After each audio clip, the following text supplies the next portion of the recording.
Joint Center for Housing Study, the Home Improvement Research Institute, the Window and Door Manufacturers Association. I don't know how many other things that we've worked together on. But I consider Farnsworth the preeminent construction industry research company in the industry. We're very happy to partner with them on a new research study we've just conducted over the roofing exteriors industry. And Grant's going to share some of the top line results. Quick show of hands, I'm assuming everyone here manufacturer? Any suppliers in the house? All manufacturers. Perfect. That's what we banked on. Okay, so the Farnsworth Group, if you're not familiar, we are a custom research firm that serves exclusively the building products, home improvement industry. We've been doing it for 30 years. What that means is we design research to help you all understand, deeper dive on your product, your customer, your brand. So we do a lot of brand health work, we do a lot of customer research and attitude, where folks go and get products, why are they going there, why are they choosing your product brand over another, etc. A little bit of background on us. With that, we always want to understand and bring to light some of the external kind of fundamental issues driving our market to help us understand then some of these customer behaviors. So before I get into some of the brand awareness, brand perception type work that Rick was talking about, I want to step back a little bit and look at some of the fundamentals that have been impacting building and home improvement. Again, another show of hands. We've got a nice intimate group, so we can talk, we can interact a little bit here. How has this year been for you all so far? I got a thumb up, 2 thumbs up. Business up, I mean substantially. And share of business, what's the mix between residential and commercial in the room here? Mostly res? Res. Commercial? Okay. Okay, so some good commercial folks. Overall, what we're seeing is pretty strong market, particularly when it comes to the residential space. And so let's try to understand why, right? So first we're looking at interest rates. The latest data we have on here is April. We're doing another update typically every quarter, so it should be coming out in a month or so. More of the story is this: the rates are still really, really low. Okay, this certainly bodes well on the residential side of the world. It allows more people to get in the game. We'll talk about rising home rates and what that does, but having rates low is almost kind of like this free money vibe, right? I want to buy a house, I want to do something else, I want to do something, period. I can borrow that money relatively cheap. Housing starts. This is multifamily and single family. This is kind of a historical on where we've been and where we're at as of June. The net of this is this underdeveloped scenario that's been happening years prior to COVID. Okay, so before we entered this whole thing, we were still underbuilt, particularly with affordable entry-level homes. Not only do we have demand coming into COVID, but we now have accelerated demand within COVID, and we still aren't at a level of building homes, certainly not to the prior peak, but not even at a level to meet current demand for the next few years. We're currently running at a rate of about 1.6. If you look at the right-hand side of this, you'll see this tall, dark, that's single family. Short one, that's multi. You can see where the growth is coming from in our space right now. Multifamily's kind of leveled off. We've had a lot of growth in prior years with multifamily. So we're better at serving the multifamily demand coming into this pandemic than we were the single family. So when we think about forecasts, when we think about opportunities, that single family piece is looking really, really solid. Some economists estimate that we could be building at 2 million starts a year for the next 7 years just to meet the demand that's out there. We're not that bullish. I personally get a little bit freaked out once we start hitting 2 million. Last time we did that, bad things happened, right? Point is, we were well underbuilt on the single family side of things. Housing inventory. Red is new, black is existing home. This is months of supply. A healthy market, a good equilibrium is 6 months of supply in the market. We finally got up there with new homes. So we're starting to reach that good healthy space on new homes. That existing home side, I mean, has anyone tried to buy a house during COVID, during the last 18 months? Okay, good. Oh, sorry. Rick, you know better than that. A third, my gosh. Pretty fun experience. Housing prices on existing homes are going crazy because the demand is so darn high and because we are underbuilt. That's going to drive up what? Home prices. So this is getting to be a really, really interesting equation right now when we think about residential markets. The median home value of new is pretty much equal with the median home value of existing. When that happens, when there is no gap, the opportunity to buy new becomes much, much more appealing. So what we may see with the existing home market is a softening of the existing demand, and therefore a softening or leveling off perhaps of the existing home price. Some are speculating that we have kind of already hit that peak.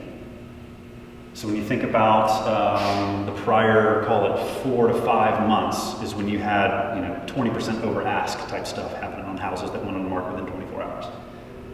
We're already starting to see that recede.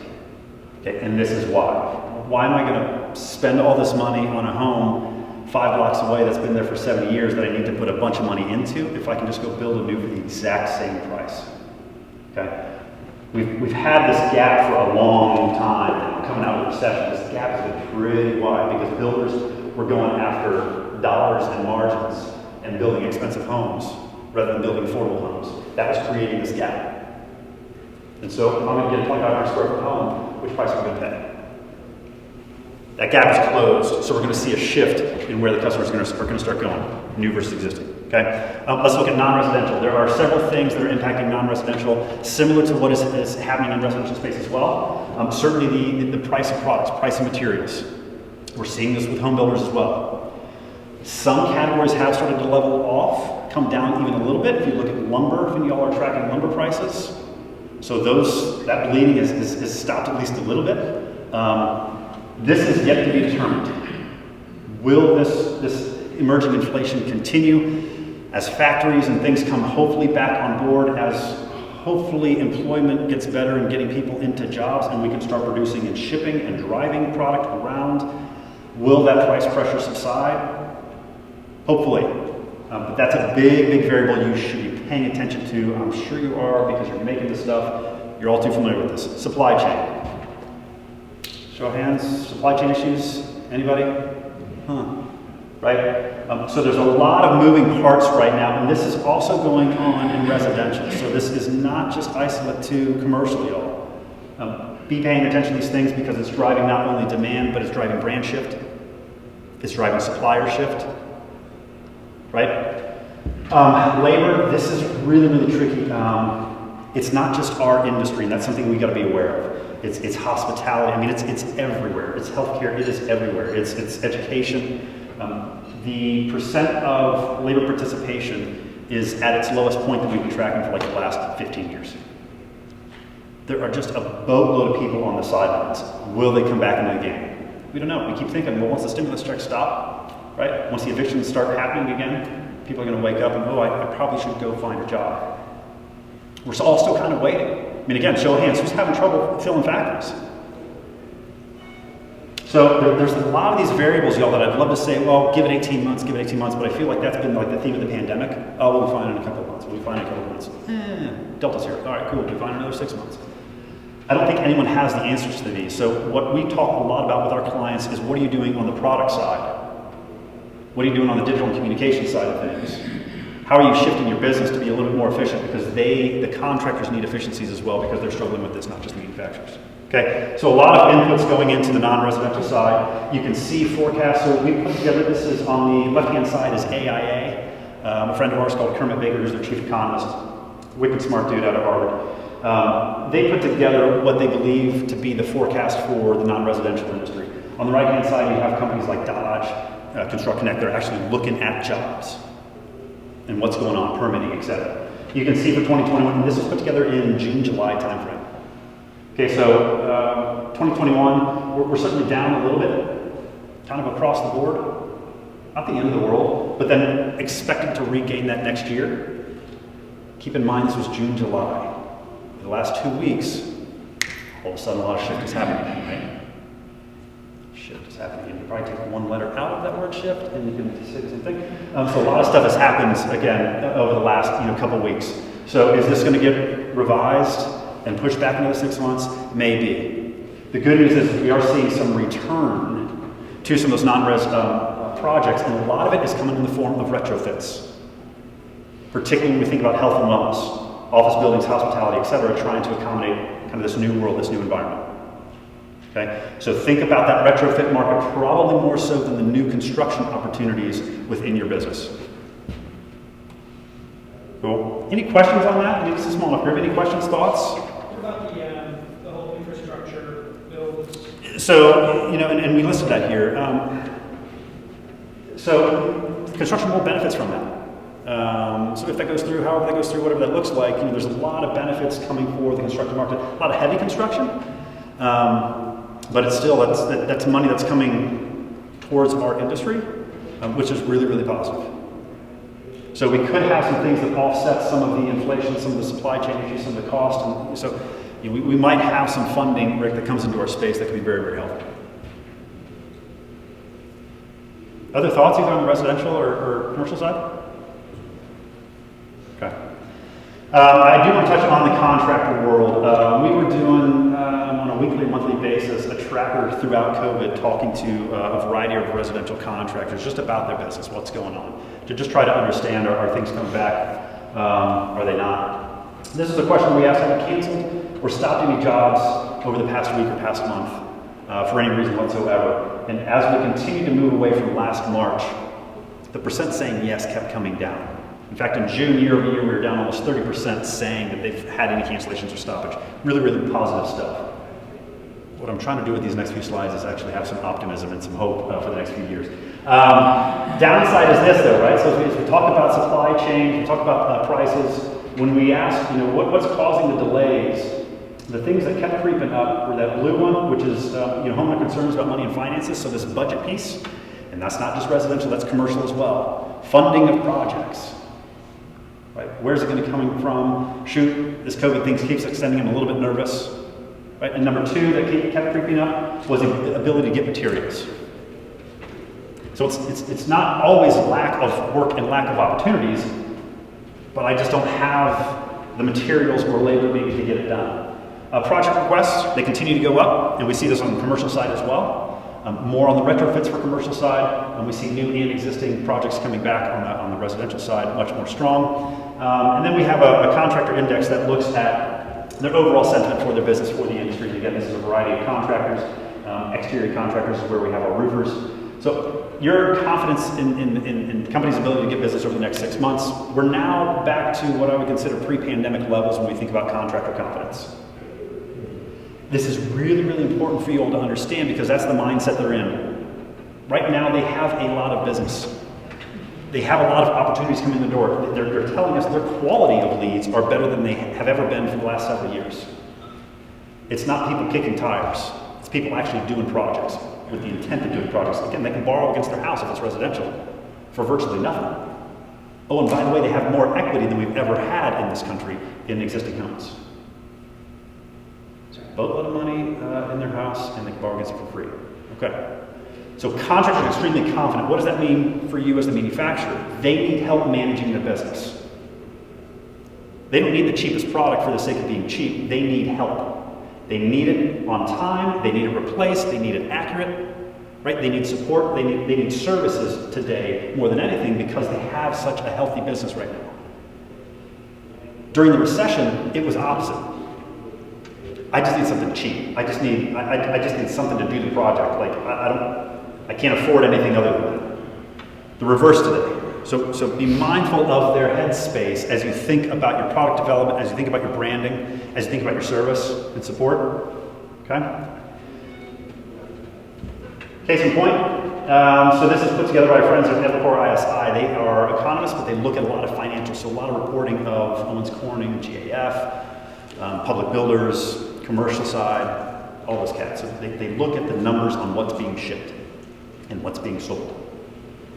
And you can see over the last few quarters, particularly on the residential side of things, roofing is going quite crazy. And you also see that the remodeling space is accounting for a big, big bulk of it. So even those that may be commercial focused right now, how has that portfolio mix maybe shifted or should it shift? In these current times, where are your opportunities perhaps in residential? Because we see as a firm, we see the residential play being really, really strong for the next 2 to 3 years, primarily from contractors. Less on the DIY front, more on the contractor and project front.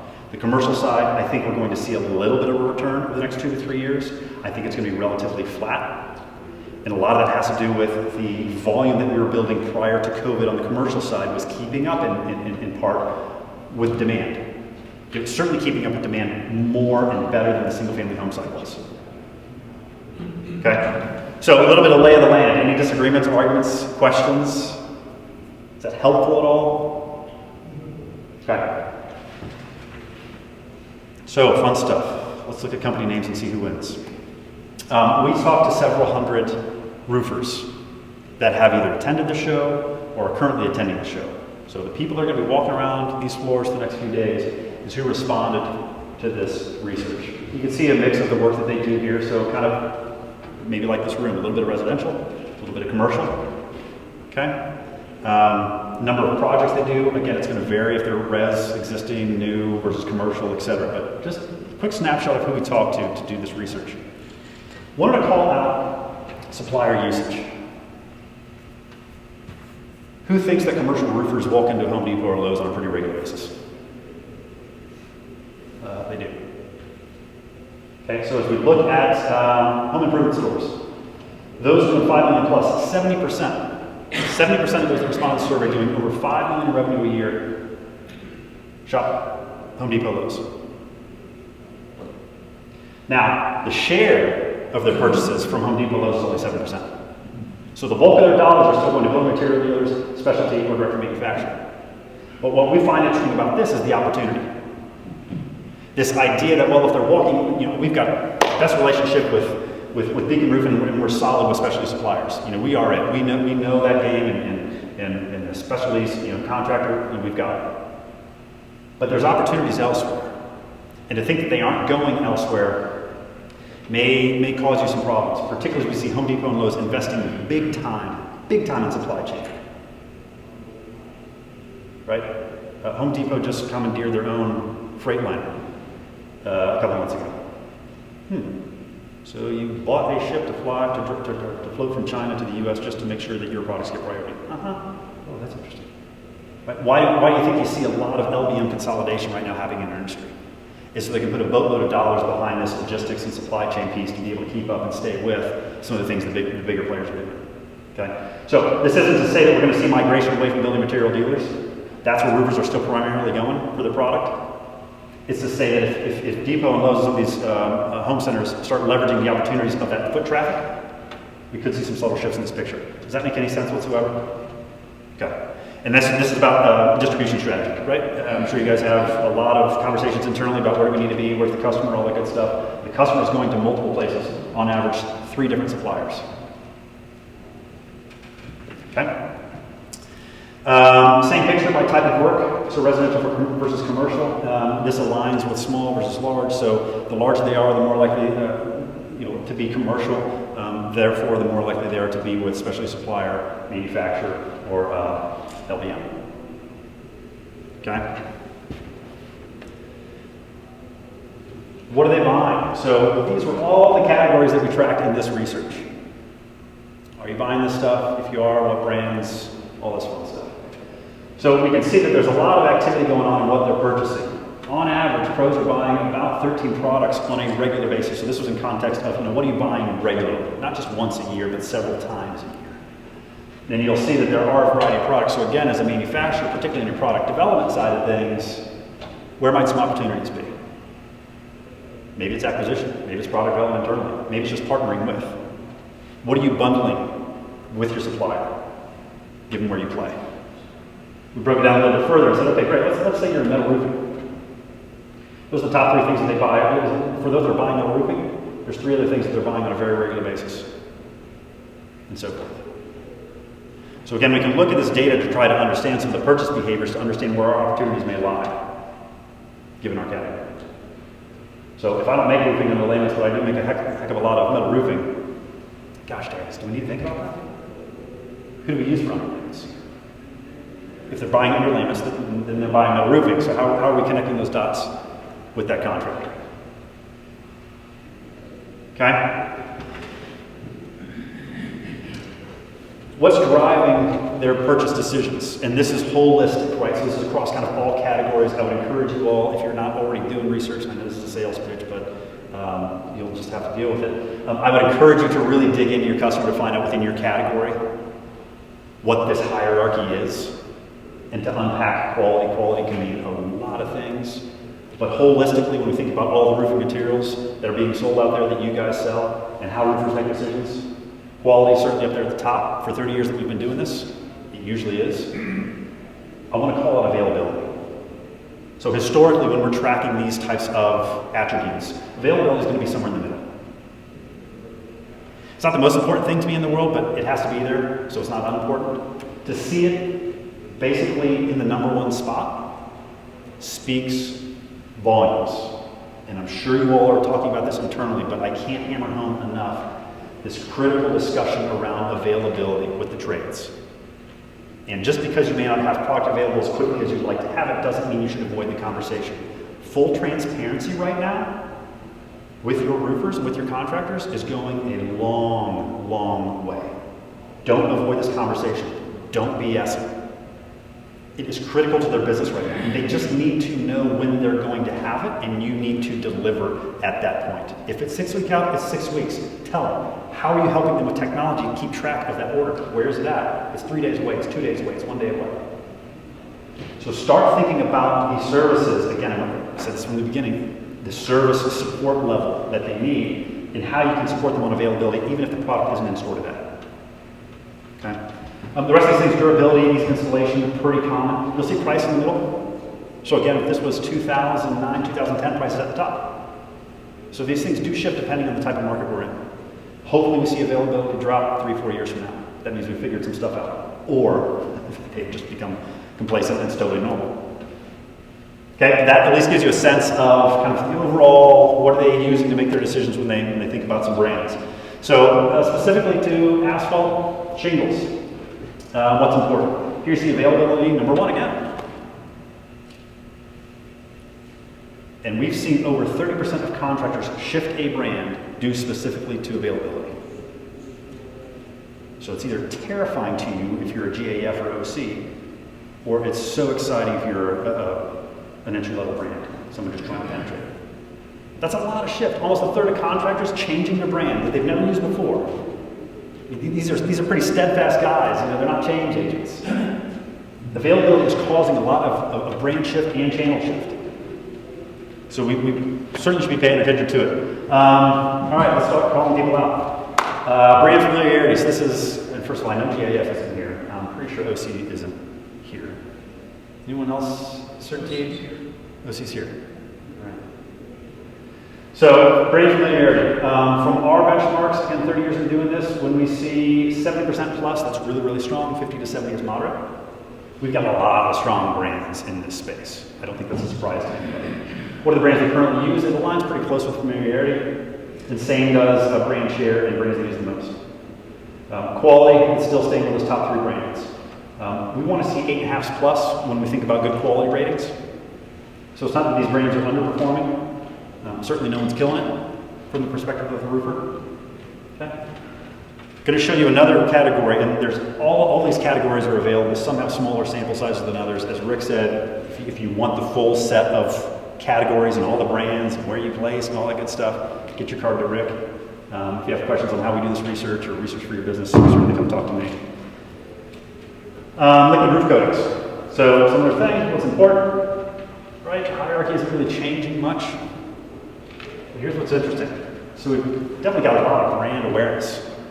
High brand awareness for GAF, Texas Anvil, right? However, the brand usage doesn't always parallel with that, and the brand used most certainly doesn't, nor does the highest overall rate. So this is to say what? This is to say we can have a really well-known brand, but no one really prefers us. Just because we have a high awareness score doesn't necessarily mean we have a high quality score or high preference score. Maybe not even a high usage score. Okay, so I think that's what's important about doing some of this work. And there's going to be some small sample sizes. As we look at the bottom right, high overall quality, really, really small sample sizes because it starts weeding people down if you use it, right?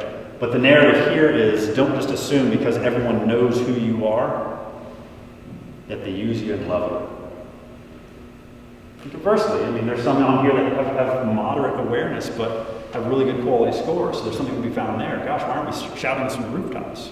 No one knows our brand. We've got a great message that we can be sending out there that we've got the best quality in the game. So a number of ways to be looking at this data. And again, we tracked 50 categories, somewhere thereabouts, right, Rick? So there's a bunch here, and I know this is something that IRE is going to be doing going forward. We're happy to partner with them in these efforts to bring more data and information to you all. If you have questions, again, this is the only space that we study. We know this world, and our whole deal is just getting deeper insights for you all. So happy to chat about this research or other research. And again, if you want this full report, connect with Rick.